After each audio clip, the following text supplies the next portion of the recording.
주말에 만나 뵙습니다. 특집 고소의 전략. 요즘 대한민국을 가장 뜨겁게 달구고 있는 고수 중에 고수 모셨습니다. 더불어민주당 박선원 의원 모셨습니다. 어서 오십시오. 네, 안녕하십니까. 요즘 시간 관리를 잘하고 계십니까? 네, 잘하고 너무너무 있습니다. 일정이 많으셔가지고. 근데 요새 좀 추워가지고 이렇게 목도리를 메고 있는 것 좀 이해해 주시기 바랍니다. 얼마나 이제 추실 정도로 이렇게 많이 이제 활동을 하시는지. 네. 박선원 TV 요즘 구독자 얼마나 지금 늘었습니까? 46만 9천입니다. 와, 그러면 이제 민주당에서는 지금 이재명 대표 이재명 대표님이 예. 1등이시고 예. 정청래 법사위원장이 2등, 예. 54만 되고 우리 김병지 의원이 3등. 주벌리 이제 오늘 아마 50만 명 됐을 거예요. 아, 그렇습니까? 지금 그러면은 46만 명입니까? 네, 46만 9천 명. 제가 4위. 자, 그러면 오늘 방송 끝날 때쯤에 이제 동접자가 많을 테니까 그때 제가 한 번 더 홍보하기로 하고요. 야, 근데 이제 46만 명 정도 되면 국회의원으로 보면 너무 많은 숫자여서 영향력이 상당하다. 광역단체장 나가더라도 아무 문제 없을 것 같다. 아닙니다. 그러면 안 되죠. 예. 하던 일에 집중해야죠. 그런 헛꿈은 저는 꾸지 않습니다. 정확하게 제자리에서 할 일 해주는 것이 우리 당에서 부여한 임무다 이렇게 생각하고 있습니다. 비상경과 내란 과정에서 이제 가장 주목받는 활동을 하셔서 오늘은 이제 방송에서 여러분들 박선원 의원께서 하고 계신 내용 많이 봤을 거고요. 저는 오늘 이제 인터뷰를 하면서 그 우리가 보지 못했던 이면에 어떤 일이 있었는지에 대해서 좀 말씀을 나누기도 하고 개인적으로 또 굉장히 정신적 육체적으로 힘드실 것 같아서 이런저런 얘기를 여러분들께 솔직담백하게 한번 전해드리려고 자리를 만들었다는 이제 얘기를 먼저 드리겠습니다. 실제로 많이 힘들지 않습니까? 그래도 할만합니다. 저기 12월, 1월 달보다는 그래도 훨씬 낫죠. 네. 첫 번째는 체포된 이후에 조금 한 단계 나아졌고, 그 다음에 이제 구속영장 집행돼서 기소될 거냐 말 거냐 한 날 있잖아요. 1월 26일 날. 그거 지나고는 좀 나아졌습니다. 전체적으로. 지금도 혹시 뭐 방금복이나 이런 뭐 무슨 신체 보호 장구를 지금 그렇죠. 그거는 차에 지금 놔두고 있는데. 아, 그래요? 그 외부 나가실 때는 실제로 이제 착용을 하고 가시는 거고. 그렇습니다. 이런저런 이제 신체에 대한 위해를 가하겠다 이렇게 이제 좀 폭력적인 이런 이제 메시지를 보내는 사람들이 여전히 있습니까? 그렇죠. 여전히 있습니까? 그리고 이제 뭐 홍장호 메모해서 뭐 내란이다, 너 자수해라부터 시작해가지고 너는 사형이다, 별 흉측한 말이 뭐 계속 들어오고 있습니다. 문자 메시지로. 그럼 어떻게 대응합니까? 그런 부분은 이제 법적으로 조치를 취합니까? 이 구체적으로 신체적 위해를 가하는 그런 문자나 또 저보고 뭐 근거 없이 무슨 뭐 노동당원 어쩌고 하는 놈들도 많아요. 그래서 그 사람들은 제가 법적 조치로 해서 지금 한 200명 넘게 지금 수사 의뢰를 해놨습니다. 수사 의뢰 당한 사람도 이제 좀 잠잠해지는데 계속 뭐 이렇게 불나방처럼 덤비는 사람이 있어가지고 그 사람들은 법적 조치를 계속 할 겁니다. 주로 어떤 내용으로 이제 이렇게 공격을 합니까? 주로 이제 뭐냐면은 탄핵 반대한다 자기는. 그러면서 이 윤석열에 대해서 이제 옹호하는 발언과 함께 뭐 내란을 제가 책동했다느니 또 뭐 저렇게 죽어야 한다든지 죽이겠다든지 또 북한에 뭐 그런 건 실제로 그런 거는 몇 명 없는데 그렇지만은 뭐 그런 비슷한 소리가 많이 있어요. 왜냐하면 제가 국정원 처음 들어갈 때 특보 국정원장 특별보좌관으로 들어갈 때 3주 가까이 신원조회 다 받았고 또 청와대 노무현 대통령 청와대 2003년부터 2008년 2월까지 있을 때도 해외 출장이나 이런 거 다 국정원하고 같이 다녔거든요.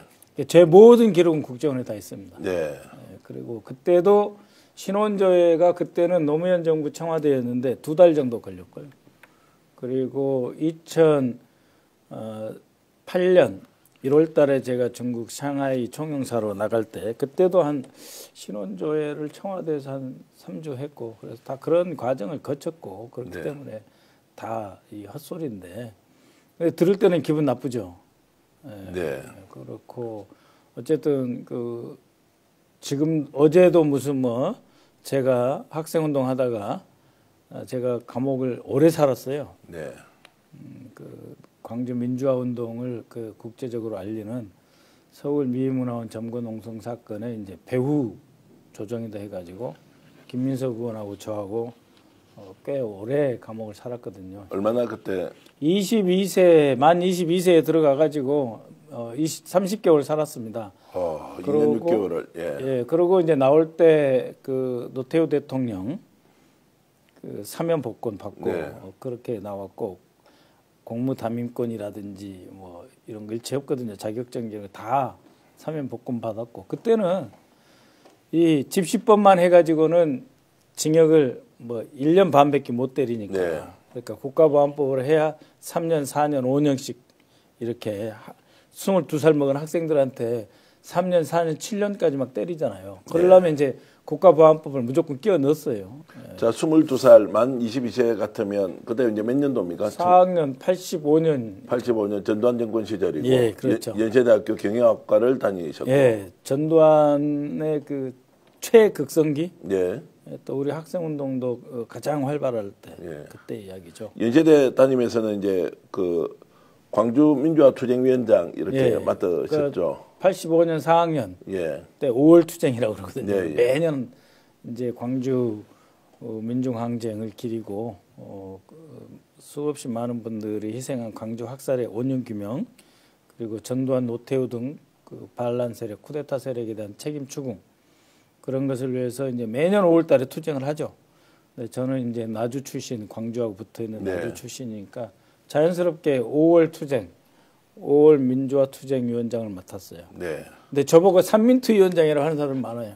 뭐 인터넷에 보니까 이제 경력 보니까 삼민투 위원장이라고 하셨는데 실제로는 삼민투 위원장은 아니고 광주 민주화 투쟁 위원장을 광주 민주화 연세대에서 맡았다. 광주 민주화 투쟁 위원장이죠. 왜냐하면 삼민주의라는 게 사실은 그 중국의 1930년대 선문의 삼민주의, 뭐 민족, 민주, 뭐 민생, 뭐 이런 선문의 삼민주의인데, 근데 저희는 대체로 민주주의, 그 다음에 이제 민족주의, 그 다음에 민중들의 삶을 해가지고 이제 민족, 민중에서 삼민인데 그게 어떤 이념일 수가 없잖아요. 그래서 저는 삼민투 위원장은 연세대는 안 했어요. 네. 다른 학교는 삼민투 위원회가 있죠. 다 있었는데. 다 서울대, 고대, 성균관대 다른 대학교는 삼민투 위원장이 있는데 저는 어떤 이념을 추구하고 운동하지 않는다. 광주 민주화 운동과 민중항쟁, 광주 학살에 대한 규명 이것이 내가 학생운동을 하는 이유이기 때문에 어떤 무슨 주의 이런 거 추구하지 않는다 그래서 전 삼민투 위원장이 아닙니다. 다른 저와 같이 활동했던 다른 사람들 뭐 그 사람들이 다 삼민투 위원장이라고 했었죠. 참 대한민국 민주화 운동은 이제 산정인인 이제 박선원 의원이 국회에 들어가서 지금 맹활약하고 있습니다. 비상계엄 이후에 내란 사태 전반에 대한 가장 숨어 있는 중요한 진실 정보를 하나하나 국민들에게 알려주고 계신데 그 귀한 일을 하고 있음에도 불구하고 마타도는 별의별 마타도가 다 이제 나와서 공격을 하고 있으니까 이런 거 받을 때는 어떤 생각이 좀 듭니까? 과거에는 군사정권을 상대해서 목숨 걸고 싸웠는데 지금은 정말로 민주화 시대에 이런 이제 비상계엄과 같은 말도 안 되는 일을 윤석열 정권이 이제 벌이고 있는 이것을 이제 맞서고 있는데 다시 공격을 한다. 사실은 이제 그 저들이 저에게 공격을 한다라고 하는 것은 저 때문에 윤석열과 국민의힘이 그만큼 어렵고 힘들다.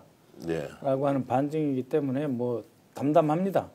다만 이제 우리 가족이나 제 아내에 대해서 협박하고 뭐 네 아내가 어디 마트에서 장 보고 있는 줄 안다든지 또 며칠 전에는 뭐 새벽 1시에 그 초인종 누르고 한참 동안 저를 이렇게 보던 젊은이 사진 찍어놨어요. 근데 요새는 어디서 집에서요? 아니 이제 요새는 그 아파트 현관에서 제 집 호수를 찍으면은 이제 저한테 이제 그 자동으로 신호 차인벨 초인종이 울리잖아요. 그러면서 영상이 뜨잖아요. 누가 왔는지. 그런 친구 택시 타고 왔더라고요. 택시 타고 와서 택시를 세워놓은 상태에서 저에게 뭐라고 하는 것 같은데 다 사진 찍어놨습니다. 그 요새는 영상이 찍혀지거든요. 네. 네. 그런 일도 있고 뭐 그렇죠. 근데 뭐 그래 봤자죠. 그래봤자지만 그래도 공포감이나 불안 이런 것들이 많이 생기죠. 네, 아무래도 신경이 쓰이죠. 특히 가족 문제는 예, 더욱더 지금, 민감할 예. 수밖에 없는데. 그렇죠. 예. 야, 그래도 이제 잘 이렇게 극복하시는 거 보면 대단하십니다. 어떻습니까? 제가 뭐 지난 20대 청년 시절에 학생 운동할 때 느꼈던 그 이제 감옥살이도 하고 정말로 군사정권의 폭력에 그대로 이제 그 굉장히 많은 고초를 겪으셨는데 그때와 지금 비교하면 어떻습니까? 그러니까 지금이 더 악질적이죠. 그렇습니까? 그 전두환과 박정희를 합쳐놓은 것 같은 거죠. 네. 전두환은 자신이 이제 광주 민중학살을 하고 그러면서 헌법을 개정하면서 7년 단임제를 했잖아요. 네. 진짜 한 번만 한다 이랬잖아요. 그래서 영구 집권을 생각은 했지만 실제 시도는 못 했잖아요. 결국 노태우한테 넘겨주잖아요.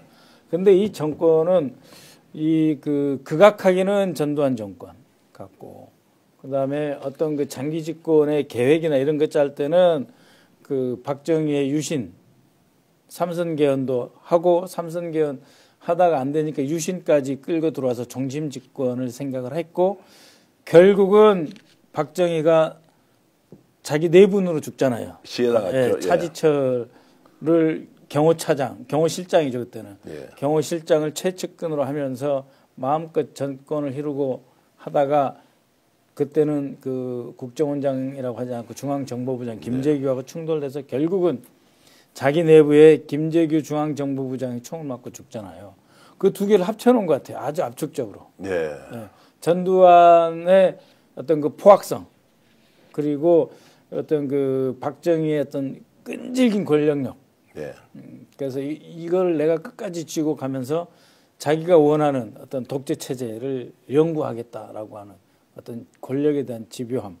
근데 차이가 있다면 박정희 대통령이나 전두환 대통령은 자기들이 잘못한 게 있으니까 경제가 됐든 뭐가 됐든 뭔가 나라를 위해서 무슨 일을 해야 된다는 일종의 어떤 그 구국 일념 같은 거는 조금 있었다고 보거든요. 박정희 대통령도 전두환 대통령도 나라를 조금 잘 살게 해서 내가 이렇게 독재, 포갑 정치하는 것에 대한 반대급부로 뭔가 국민들한테 해줘야 되겠다는 최소한의 인식은 있었는데 이 윤석열은 그게 없어요.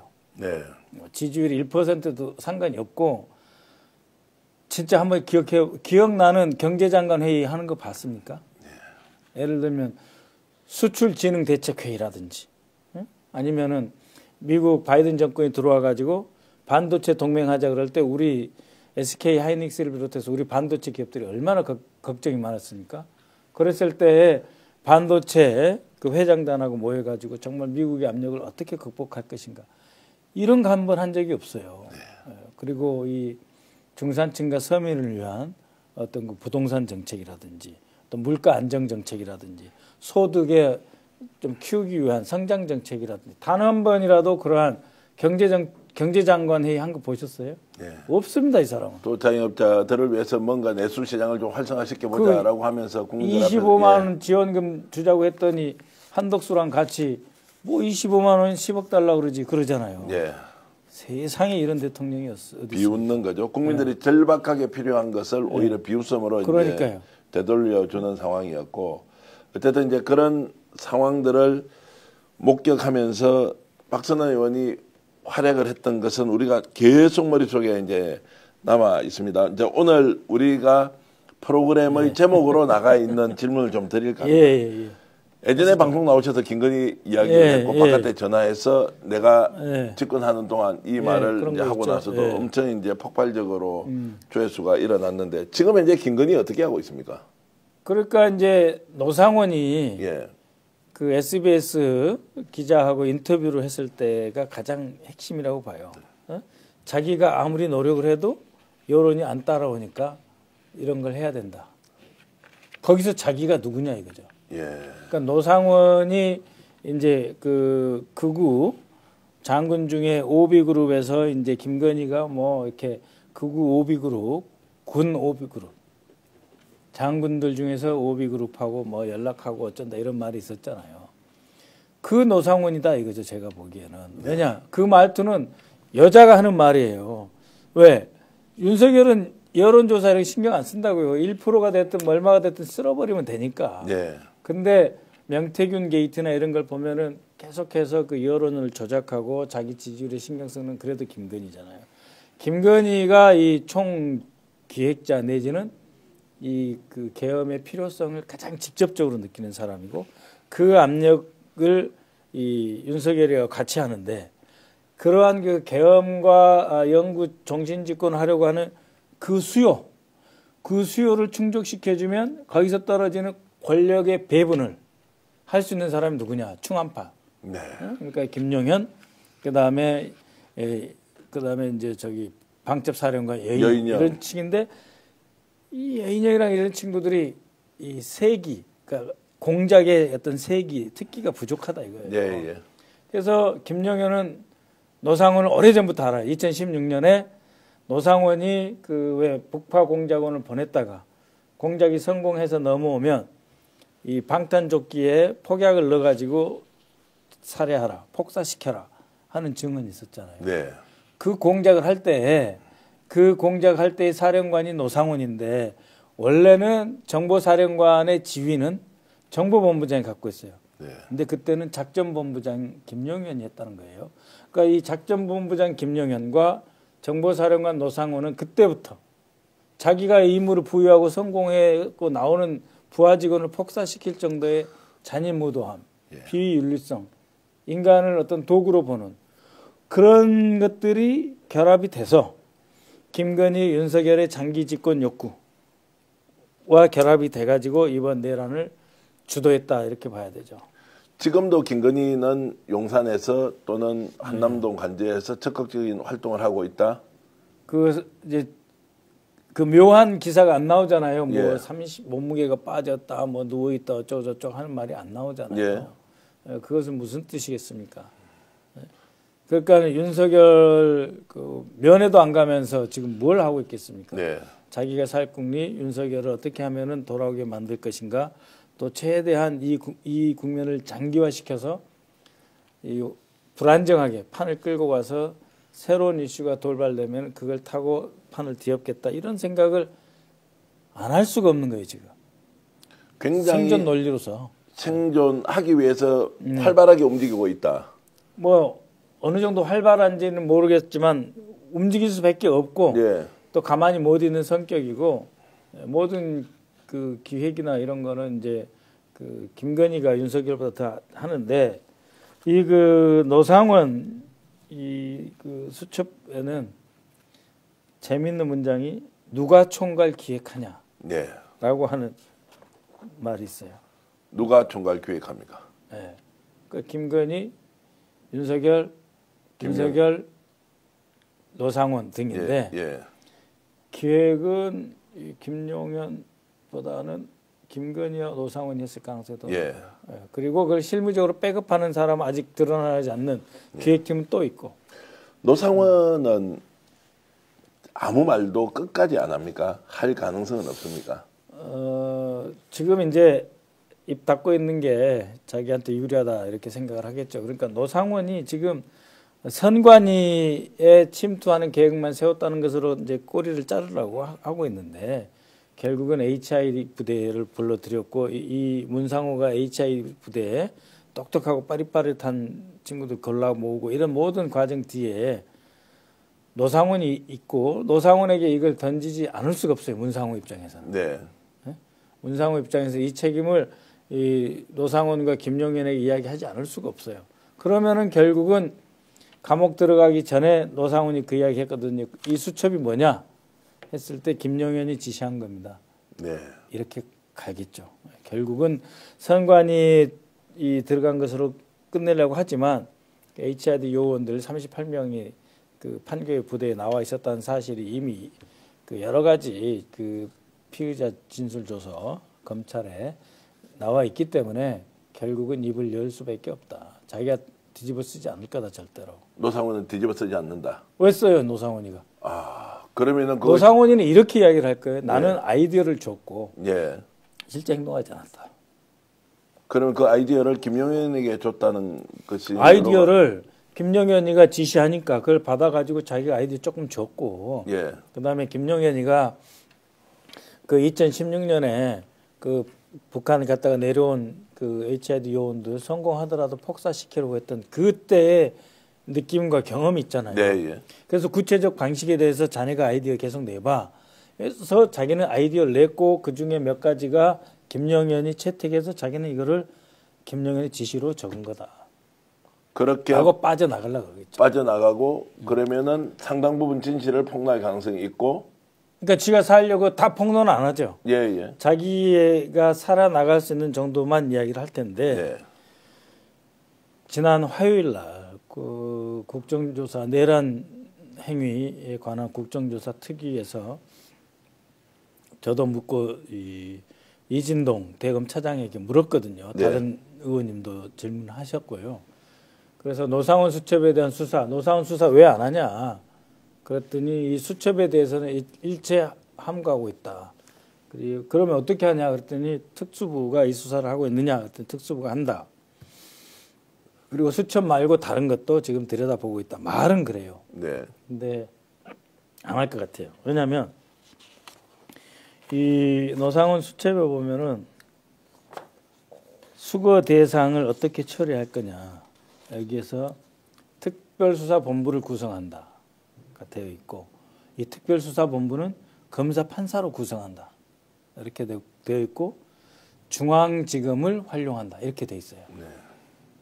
그러면 김용현이 윤석열하고 이야기해서 각 장관들에게 문건 하나씩 줬잖아요. 각 장관들이 이 계엄에 국방부 장관을 비롯한 용산에 협조해야 될 사항에 대한 지시 문건이 하나씩 줬잖아요. 그럴 때 거의 맨 처음에 온 사람이 박성재 장관, 법무장관 등이 맨 처음에 왔잖아요. 그 문건이 있을 거라는 거죠, 저는. 왜? 여기에 중앙지검을 활용하고 검판사로 구성하고 특수사본부를 구성하는데 여기서 나온 말인지는 모르겠으나 결국 이 내란 사건에서 특별수사본부를 구성을 했잖아요. 그럼 법무장관이 가지고 있다가 중앙지검이나 검찰 조직에 이것을 넘겨줬을 가능성도 있다. 있죠. 있는데 예. 그 노상원의 컴퓨터를 지금 포렌식 이미 끝냈을 텐데 네. 뭉개고 있어요. 아, 그거 별 내용 없는 것 같다 이런 식으로. 그 왜 뭉개느냐? 그래서 노상원의 컴퓨터에 포렌식을 여는 순간, 포렌식한 결과를 나오는 순간, 그러면 비화폰은 왜 안 해? 네. 김용현 장관, 국방장관의 지금 일반폰 쓰던 게 지금 경호처에 지금 밀봉돼서 잘 보관돼 있다는 거잖아요. 그건 왜 안 가져가냐? 왜 이건 포렌식 하지 않냐? 지금 다른 사령관들 여인영이라든지 다른 방첩사령관 전화기는 포렌식 했다고 하면서도 왜 김용현 전화는 포렌식 하지 않냐? 그 다음에 이 경호처가 관리하고 있는 이 모든 사람들의 비화폰을 갖고 있는 이 서버를 왜 수사하고 압수수색하지 않냐? 그거 포렌식 하면 다 나와요. 네. 그러니까 그런 걸로 노상원 노트북까지 다 연결이 될까봐 이들은 두려워하면서 장군들 몇 명 선에서 지금 끝내려고 그러는 거죠.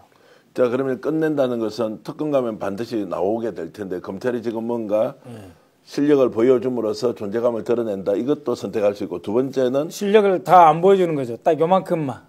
지금 공소장 나온 정도만 보여준 거예요. 두 번째는 많은 사람들이 의심을 하고 있는 게 검찰이 뭔가 비상계엄 상황에서 개입을 했을 것이다라고 하는 것도 덮어야 되는 필요성도 있습니까? 그렇죠.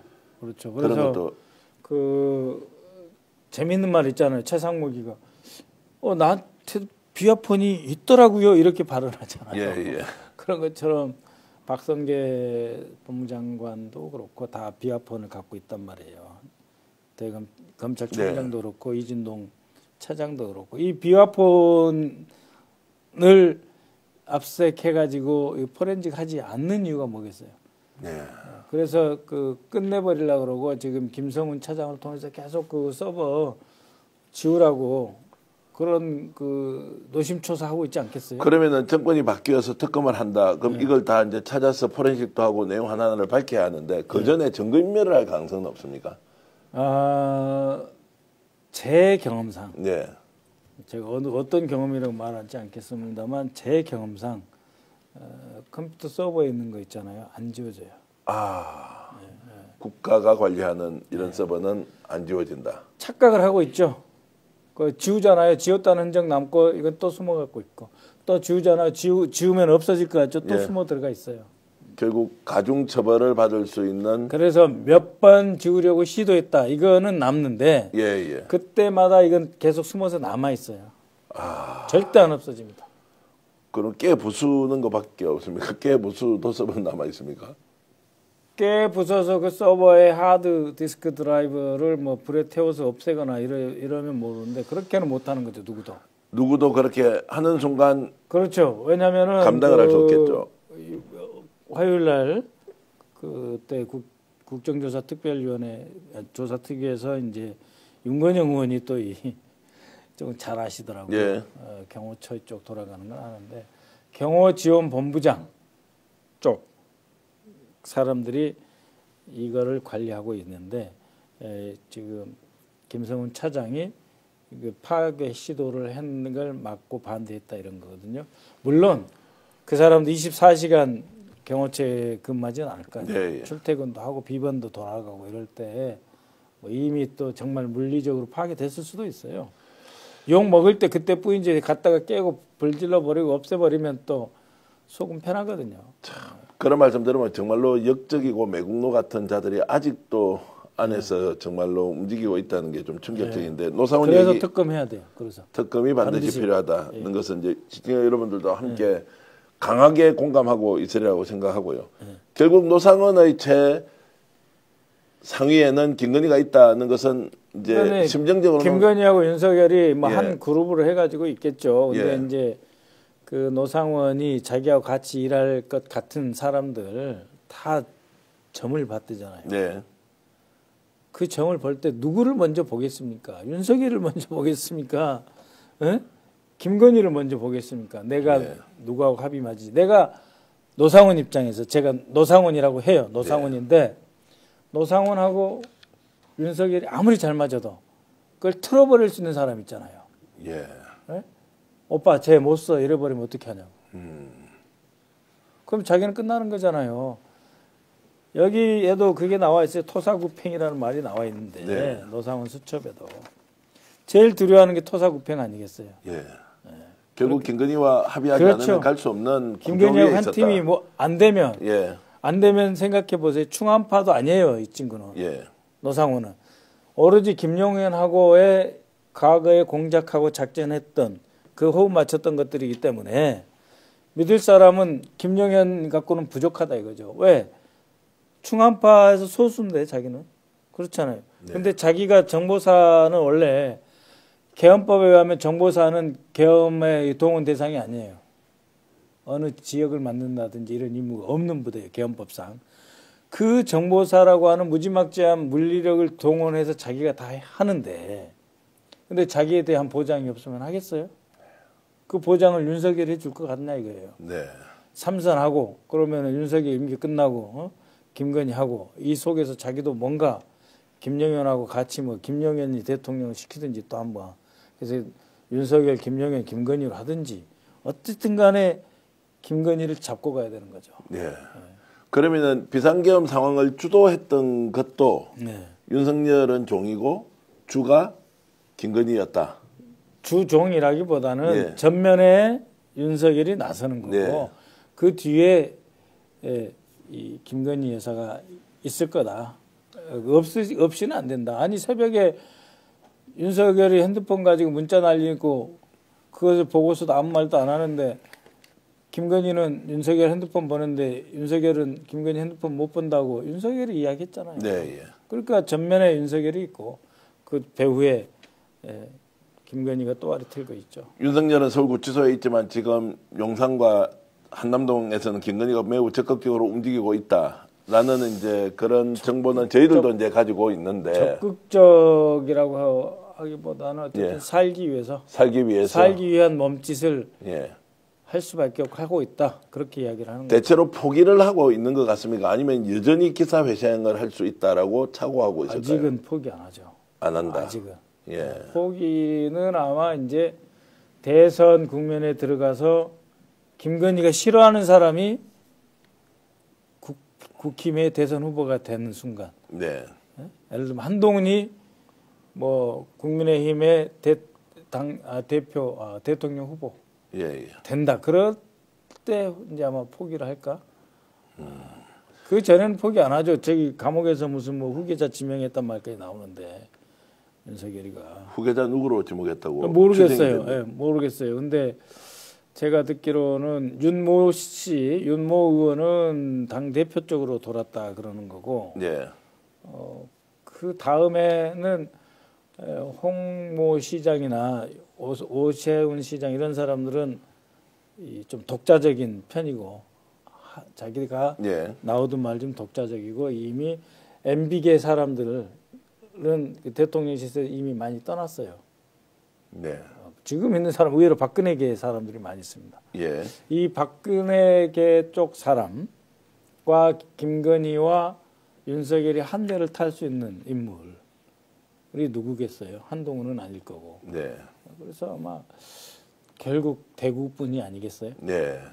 그렇게 갈 가능성도 있다고. 네, 혹시 이번에 아마 이 후계자가 그렇게 갈 것 같아요. 마지막 변론하러 최종 변론하러 가면서 캐딜락 차가 움직였다. 캐딜락 차 안에서는 네. 전화도 할 수 있고 무엇이든 다 업무를 볼 수 있다라고 이제 그 윤건영 의원님 그 말씀을 하셨는데 저는 그 탄핵 소추단 초반만 예. 들어갔다 나왔기 때문에 그 장면은 못 봤어요. 예. 그 내용은 이제 뭐 누군가 그런 얘기를 하더라고요. 예. 그 안에 가서 김건희와 충분히 통화를 했을 수도 했죠. 있다. 예. 할 수도 있다라고 했고. 예. 전화하는 거야 뭐. 캐딜락뿐만 아니고 감옥에서도 못 하겠어요. 전화하는 게 뭐 어렵습니까? 뭐 감옥에 드나든다는 이야기도 있으니까요. 감옥에서도 옛날부터도 뭐 이 재벌 회장급 되는 사람들 다 핸드폰 쓰고 그랬다 하니까요.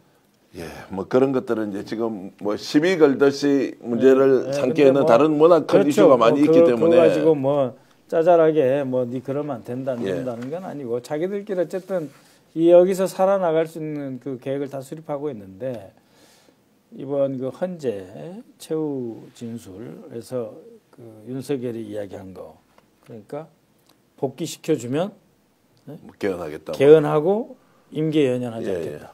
자, 그럼 복귀시켜주면이라는 건 무슨 말이에요? 이거의 경고성 계엄이고 죄가 안 된다는 뜻이잖아요. 예. 그러면은 이제 그 007 영화에도 살인면허 라이센스 투 킬이라고 있는데 내란 면허증을 받고 나오는 거예요. 만약에 나온다면. 그럼 내란 면허증을 갖고 나왔는데 자기가 다시 내란을 다시 해가지고 국회 쓸어버리고 그래서 국가 비상 입법기구 다시 만들고 선관위 쓸어버리고 그 다음에 개헌을 하고 그 중에 다시 뭐 김영현이고 누구 다 자기가 또 이렇게 사면복권 해가지고 정말 제대로 한번 쓸어버리고 이제 판을 다시 하겠다. 요 생각을 이야기를 했잖아요. 자기 최후 진술에. 네. 그러니까 그 망상이 아직 사로잡혀 있는 거예요. 실제 망상입니까? 아니면 정상적 사고를 하고 있는데. 아니 그 사람 입장에서는 그 생각밖에 못 하는 거예요. 예. 그러니까는 제가 망상이라고 이야기하지만 그 사람으로서는 지금 살아야 될 유일한 수는 그거예요. 탄핵에 인용되지 않고 나와서 다시 내란 면허증을 가지고 내란을 일으키는 거죠. 그리고 이제 다른 방식으로 했죠. 국회의원들 개개인 몇 사람 한꺼번에 잡아가 버리고. 네. 그리고 이제 국회에 아무것도 없는 시간에 바로 침탈하고. 뭐 비상계엄 선포 이런 거 안 할 거예요 이제. 왜냐하면 왜 해요 비상계엄 선포를? 그냥 바로 동원해서 내란을 해가지고 내전 상태를 만들어 버린다. 그럼요. 그냥 딱 해서 끝내버리는 거죠. 그런데 제가 이제 일련의 상황들을 보면서 가장 이해가 안 되는 것 하나 꼽으라고 하면 장기 집권을 꿈꾸고 마지막에는 평생 대통령, 통일 대통령을 김건희가 하겠다라고 하는 것은 망상 수준도 아니지 않습니까? 이게 소설로도 이걸 쓰기가 어려운 정도의. 그러니까 이제 그거를 뭐 홍장훈 차장이 지난 며칠에 있었던 만화 같은 상황이라 그러잖아요. 예. 근데 정말 재밌는 게 뭔지 아세요? 이번 그 계엄관계 장관들 모아서 회의하고 나온 장관들이 초현실적 상황이라 그러잖아요. 예. 그다음에 최상목이한테 문건 받아서 갖고 있었다는 윤인대 차관보도 초현실적 상황. 그 자기들끼리 다 초현실적 상황이라는 말을 써요. 예. 네? 이 초현실적 상황, 그 이제 뭐 저기 인문학에서 슈어레알리즘, 초현실적 상황이 현실로 만들어낼 수 있다고 믿는 사람들이죠. 그러니까 이거는 망상이 아니고 자기 확신이에요. 예. 그리고 자기 확신을 실현시킬 수 있는 구체적인 게임 플랜, 행동 계획, 액션 플랜, 이걸 갖고 있는 사람들이란 말이에요. 그러니까 이 사람들을 무시하면 안 돼요. 저 사람들은 망상이고 정신병이고 제정신이 아니고 헛꿈 꾸고 있다 그러는데 그게 헛꿈이 아니에요. 자기 세계에서는. 그거와 서울 지방법원을 두드려 깨고 헌재 재판관님들에 대해서 그렇게 모욕하고 선관위에서 부정선거가 일어났다고 하는 사람들. 심지어 2024년 4월 총선 전에 2월과 3월 달에 국가정보원에서 선관위를 다시 점검해가지고 95% 이상 신뢰도가 높아져 와서 문제 없다고 보고를 받은 네. 예? 국정선관위 보고를 받은 윤석열이 여전히 부정선거라고 믿고 날뛰잖아요. 그는 그의 세계가 있는 거예요. 그의 세계가 있습니까? 아니면 자기가 자 비상계엄이나 장기집권을 꿈꾸고 있으니까 이걸 수단으로 삼은 겁니까? 아니면 그러니까, 실제로 그렇게 믿고 있는 겁니까? 실제로 믿고 있고 실제로 행동을 한다니까요. 예. 이게 뭐 이성적으로 생각해서 아유 이제는 고생했으니까 정신 차리겠지 그런 거 없어요. 예. 전혀 그런 거 없어요. 그 사람은 그 하나의 생각으로 지난 3년을 살아온 사람이에요. 원래부터 그런 사람 이어서 그렇게 하는 거지 않습니까? 아니 원래부터 자기가 뭐 이렇게 검사 안 됐으면 쿠데타 했을 거잖아요. 육사 가서 그런 신념 체계를 갖고 있는 사람. 네. 네? 그리고 그 검사하면서 전국 돌아다니면서 이건 윤석열을 아주 잘하는 사람한테 제가 직접 들은 이야기인데 일본 그 야쿠자 만화에 예. 빠져 있고 예. 그런 사람이에요. 보통 우리 일반 시민, 민주 시민하고 다릅니다. 달라요. 전혀 달라요. 자, 그러면은 지금 윤석열 이런 상태에서 탄핵 확신하고 계시죠? 저는 뭐 확신하죠. 그다음에 김건희 사법 처리도 확신하고 계시지 않습니까? 검찰에서 그거는 이제 검찰이 하겠죠. 예. 이번 검찰이 못하더라도 특검을 통해서 할 수밖에 없는 이번 검찰이 조사하는 모양은 보여줄 겁니다. 조사하는 모양은 보여주는데 모든 걸 다 그러니까 특검이 이제 들어오는 게 두렵잖아요. 예. 그러니까 이 탄핵이 인용되면 그 바로요 잡혀갈 사람이 김건희 여사죠. 바로 가는 것이 포토라인을 바로 세운다 이거예요. 아, 지금 현재 검찰은 이제 탄핵되는 순간 바로 김건희 포토라인 세워서 왜 안 세워야 되죠? 예. 그게 자신들의 존재감도 드러내기 가장 좋은 수단이다. 아니 그러면서 빨리 내란에서 명태균을 옮겨가야죠. 내란에서 명태균으로 옮겨간다. 그렇죠.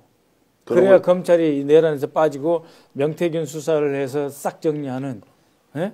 정말 새로운 검찰의 면모를 보여줄 수 있는 절호의 찬스지 않습니까? 그러면은 민주당 정권이 들어서면 검찰은 그대로 존치가 됩니까? 그렇게 새로운 면모를 보여주고 그 부분에 대해서는 예. 말을 좀 제가 삼가겠습니다. 예. 어쨌든 두 가지로 나눠서 생각해야 되는데 어쨌든 법질서 체계를 이렇게 관리하는 그 국가기구는 있어야 된다라고 네. 하는 거고 그 국가기구가 올바르고 정의롭게 운영되어야 된다라고 하는 데까지만 제가 이야기를 하고 누구를 적으로 만든다든지 지금 뭐 이렇게 정치 보복을 한다든지 그런 네. 말은 일체 하고 싶지가 않습니다. 왜냐하면 현재 내란 국면을 겪으면서 어떻게 보면 정말 윤석열이라고 하는 이 엽기적인 인간과 그 핵심 집단들로 인해서 온 국민들이 상처받고 있고 2,000명의 그 검사 중에서 잘해봤자 10% 이내 아니겠어요? 네. 윤석열 친위 부대라고 하는 게 한 200명 이내 아니겠어요? 그렇기 때문에 제가 함부로 뭐 이렇게 제가 법사위원도 아닌데 검찰을 어떻게 해야 된다 이런 이야기는 하지 않고 그분들에게 기회가 열려 있다. 네, 예. 검찰이 충분히 그 본연의 임무, 헌법과 검찰청법에 따른 검사의 임무를 수행할 수 있는 길은 열려 있다. 이렇게 말을 할게요. 그 지금도 박선원 의원 개인에 대해서 네. 뭐 테러를 강하고 있는 정신적 테러를 강하고 있는 이제 이런 세력들, 네. 극우 집단 그리고 이들의 이제 집단적 행동이 더욱더 폭력적으로 바뀌어서 네. 걱정도 많이 하지만 네. 탄핵이 인용이 되었습니다. 네. 대선 국민으로 접어듭니다. 네. 이들은 좀 숙질까요? 아니면 오히려 탄핵에 불복하면서 더욱더 폭력적인 양상을 보일까요? 아, 그 부분은 제가 오늘 하나 재밌는 문자를 예. 받았어요. 어떤 문자냐면은 탄핵이 인용되면 오히려 민주진영, 민주당 사람들은 차분해질 거다. 네. 네? 여기까지는 다 동의하잖아요. 예, 예. 그 다음에 나오는 문장. 국힘을 지지하는 극우 세력이 난동을 부릴 거냐 어떻게 될 거냐 할 때 예. 국힘 내부에서는 어떤 생각을 갖고 있냐면 사그라들 거다. 사그라들 거다. 네. 그러니까 자기들은 그러니까 민주진영이나 이 우리 민주당 그 중도 보수를 추구하는 우리 이 진영은 더 뭐 이렇게 뭐 탄핵이 잘 됐다느니 뭐 이렇게 무슨 잔치 분위기 이런 거 절대 아니다.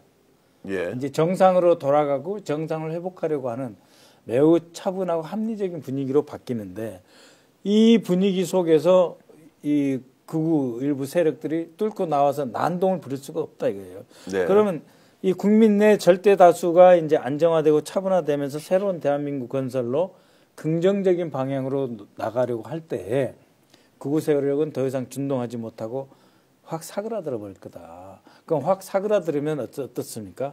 그 위에 서 있는 국힘은 같이 가라앉는 네. 거죠. 그걸 두려워하고 있다.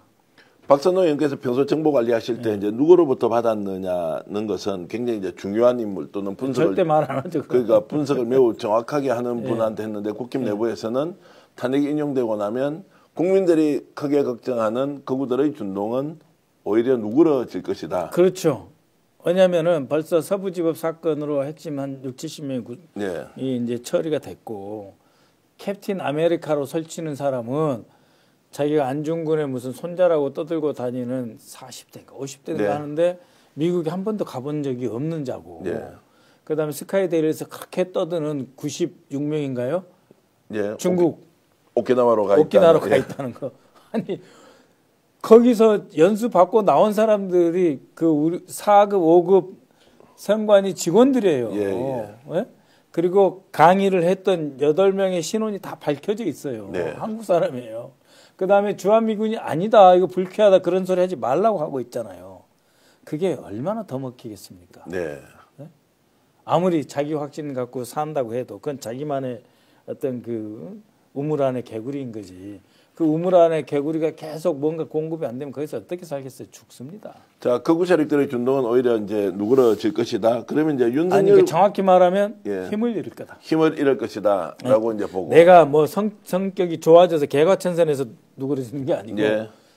이미 세력이 확 바뀌어버렸기 때문에 힘을 못 써서 이제 가라앉는. 상황 때문에 어떻게 할 수가 없을 것이다. 윤석열, 김건희는 어떻게 됩니까? 말씀하신 대로 하면 윤석열은 간판이 그대로 있을 거고. 윤석열은 이제 미안한 이야기지만 헌재까지가 봄날이었죠.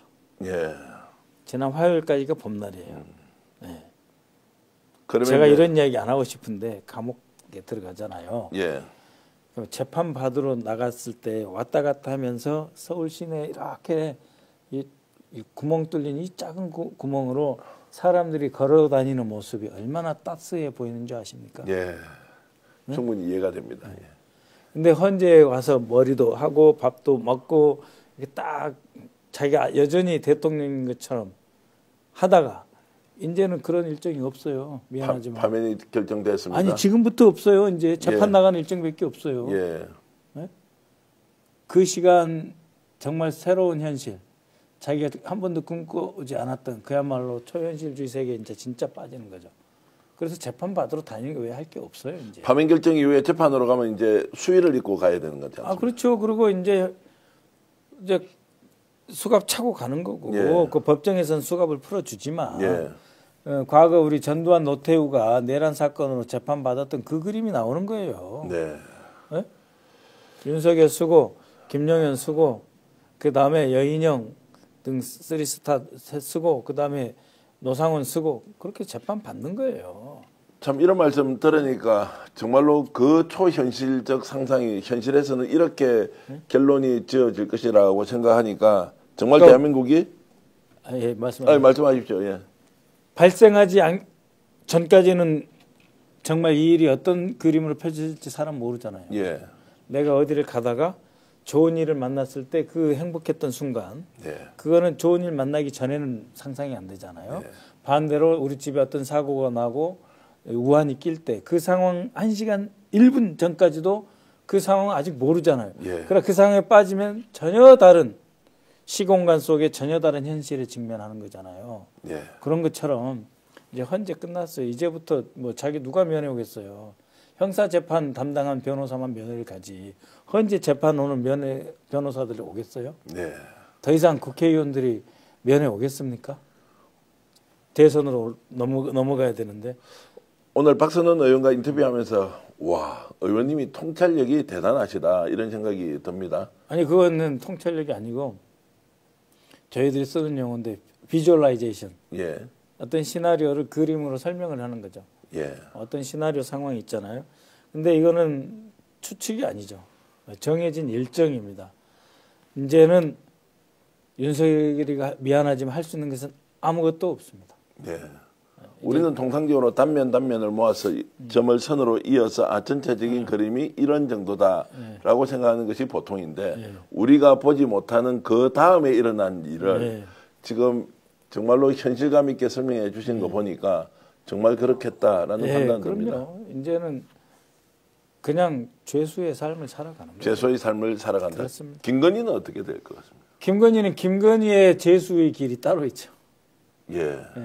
윤석열은 윤석열의 내란으로서 한 죄수의 그 길이 있는 거고 김건희는 김건희대로 이제 그거를 외상값이라 그러거든요. 외상값이라고요? 설명 좀 해주시면요. 아니 그러니까 아직 자기가 갚은 거 갚아야 되는데 안 갚은 거 있잖아요. 도이치모터스부터 도이치모터스 양평부터 시작해서 최재형 목사 사건부터 그거부터 간단하게 조사를 받으면서 명태균까지 이어오는 그러한 외상값을 이제 짊어지고 그녀 역시 죄수의 삶을 사는 거죠. 외상의 종류가 너무 많은 것 같은데요. 네, 지금 명태균 게이트가 있지만 정말로 양평 게이트 같은 경우 아니 그 주가 조작. 네, 그것만 해도 엄청난 범죄 행위잖아요. 거기다가 누가 주가 조작을 해요? 주식하는 사람이. 거기다가 마약 밀매와 관련된 이런 건들도 그거는 다 이제 지금 초대형 블록버스터급 폭약이 있는 거고. 사실 그런 것도 이제 정보를 상당히 많이 갖고 계시니까 어쨌든 그런 게 드러날 수밖에 없다고 보시는 거예요. 관세청에서 이렇게 그 백경정 사건의 관세청에서 누가 어떤 식으로 영향력을 행사한 건지는 이미 대략 알고 있는데요. 그게 다 연결돼 있어요. 그 이종호 등 기타 등등 쪽하고도. 그 말씀 들어보면 뭐 다음 정권에서 보복을 한다 만다 그것을 국힘에서 굉장히 걱정한다. 우리 당은 보복할 시간이 없습니다. 보복할 시간이 없겠다고. 없어요. 이거 지금 수사만 하더라도. 그 윤석열과 그 김건희는 그냥 그들의 죄수의 삶으로 그냥 쭉 가는 거예요. 우리 국민은 아무도 그들에 대해서 신경 쓰지 않을 거예요. 뭐 5년을 받든 10년을 받든 또 윤석열이 같은 경우 무기징역을 받든 얼마를 받든 이미 화요일부터 잊혀져 가는 존재예요. 그걸 본인들만 모를 뿐이에요. 이미 국힘은 지금 대선 준비 들어가 있고 홍준표 씨는 홍준표 씨대로 자신의 측근하고 뭘 하고 있고 그다음에 김문수는 김문수대로 차모 전 의원 원래 핵심 그룹 운동권 노동운동 했던 그 원래 그룹 노동운동 하다가 우파로 전향한 그 그룹하고 해서 뭔가 지금 이미 준비하고 있고 오세훈 시장 그룹은 MB계열 사람들이 또 가서 하고 있고 다 그렇게 하고 있어요. 정말로 훌륭한 말씀 제가 기억하겠습니다. 기분이 갑자기 좋아지는 것은 우리나라가 정상으로 되돌아가고 있다라는 오늘 방향을 확실하게 이렇게 설명해 주시니까요. 지도자는 지도자의 길. 우리 이재명 대표 같은 분은 현극을 뚫고 온 가시밭길을 헤쳐온 지도자의 길이 있는 거고 국힘은 여기서 벗어나서 그 생존을 도모해야 되는 그 생존 지향형 정치인들의 길이 있는 거죠. 그 사람 누구도 경선을 통해서 누가 된다고 해서 이긴다고 생각하지 않는다. 이 당권을 누가 잡고 이 다음 지방선거에서 공천권을 어떻게 행사하고 그 다음을 어떻게 도모할 거냐. 그러니까 이재명 이후를 어떻게 도모할 거냐. 네. 그게 이제 국힘의 주류인 것이고 지금 윤석열과 김건희 등 이들은 이제 죄수의 길을 가는 것이고 네.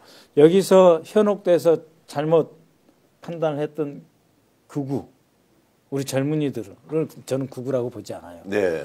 이분들도 이제 다시 학창 시절에 보았던 교과서 민주주의 이런 걸로 정상화될 겁니다.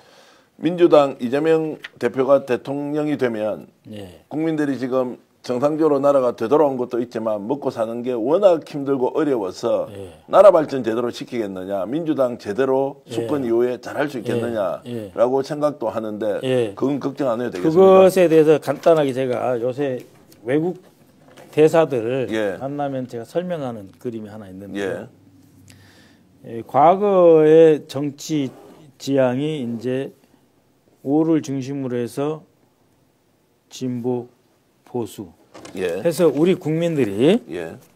이렇게 진보하고 보수가 있으면 중도해서 가운데 굉장히 많이 몰려 있었어요. 예. 그러니까 우리는 그냥 민주해서 진보를 가져오고 이 정도만 먹으면은 대선 이긴다 이런 예. 거였어요. 근데 지금은 달라졌습니다. 어떻게 달라졌느냐 하면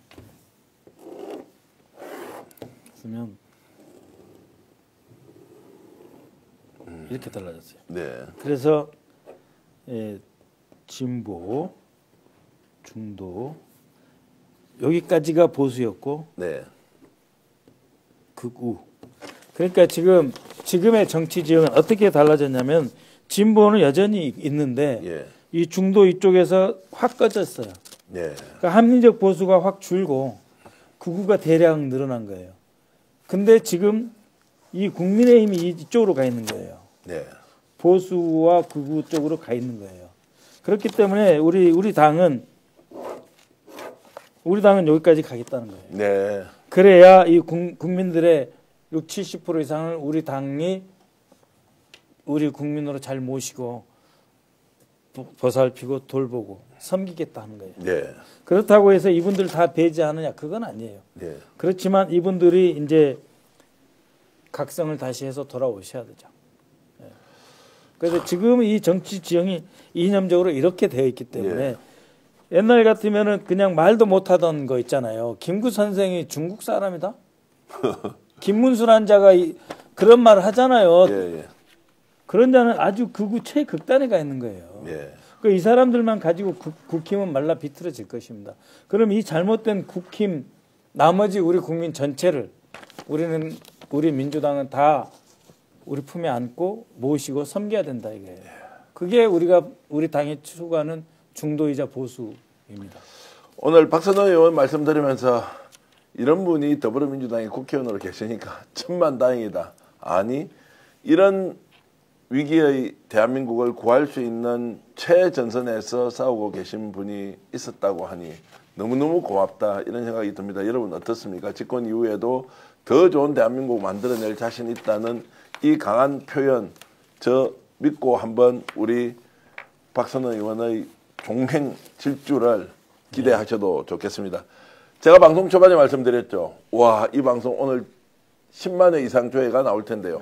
박선원 TV 구독 누르시지 않았다면 지금 46만 명인데 저희들 힘을 팍팍 모으면 한 5천에서 1만 명 정도는 스픽스도 도와드릴 수가 있는데요. 또 제 구독자도 스픽스로 많이 오도록. 알겠습니다. 저희들 지금 130만, 131만 정도 되는데 시청 여러분들이 여러와 같이 응원과 격려를 해주셔서 이만큼 왔고요. 많이 오셨는데요? 예, 김어준 거기는 뉴스공장이 뭐 200만이 넘죠. 200몇만. 예. 그리고 매불쇼가 매불 220만, 220만. 그래요? 예, 그렇게 되고요. 곧 이제 따라잡으시겠네요. 아이고, 저희들은 지금도 충분히 여러분들로부터 많은 사랑을 받고 있다. 여러분 우리 전기현 대표님 얼마나 고생하신 줄 아시죠? 아이고, 그런 말씀. 정말. 어쨌든 박선원 TV 꼭 구독해 주시면 진심으로 감사의 말씀드리겠고요. 오늘 인터뷰를 통해서 주말에 여러분들 좀 그래도 마음 푸근하게 대한민국이 정상적으로 되돌아간다. 지금 어렵고 힘든 시기 조금만 참으면 또 우리 다시 일어서서 저 개인의 삶 그리고 내 이웃의 삶이 더 좋아질 수 있다는 확신 박선원 의원과 함께 가지시면 좋겠습니다. 박 의원님 오늘 진심으로 감사드립니다. 네, 고맙습니다.